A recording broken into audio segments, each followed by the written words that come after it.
یہ جو پوچھا جاتا ہے کہ جو طالبات ہوتی ہیں یہ ایام مخصوصہ میں کیا قرآن پاک پڑھ سکتی ہیں، اپنا سبق یاد کر سکتی ہیں؟ تو اس حوالے سے یہ بات ذہن نشین رہے، ایام مخصوصہ میں یعنی حیض کے دنوں میں خاتون کو قرآن پاک پڑھنا یہ جائز نہیں ہے، تلاوت قرآن اس کے لیے حرام ہو جاتا ہے۔ جو طالبات ہیں وہ بھی ان دنوں میں تلاوت قرآن نہیں کر سکتی۔ ہاں، اگر انہوں نے سبق یاد کرنا ہے تو وہ اس کی زیارت کر لیں، دیکھ لیں یا سن لیں۔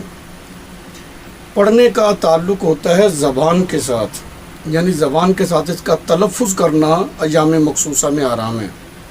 ہاں، اگر وہ پڑھتی نہیں ہے بلکہ قرآن پاک کو ذہن کے اندر گھماتی ہیں، یعنی زبان کو حرکت دیے بغیر دل سے جو پڑھا جاتا ہے اس کی قرات کو ذہن کے اندر گھمایا جاتا ہے، تو یہ ان کے لیے جائز ہے کہ کسی براہ راست قرآن کو نہ چھوئیں، کوئی مزید کپڑا وغیرہ ہو اور پھر وہ اس کی زیارت کرتے رہیں، کر لیں وہ بچیاں، اور اس کی قرات کو ایسے گھما لیں ذہن کے اندر زبان کو حرکت دیے بغیر۔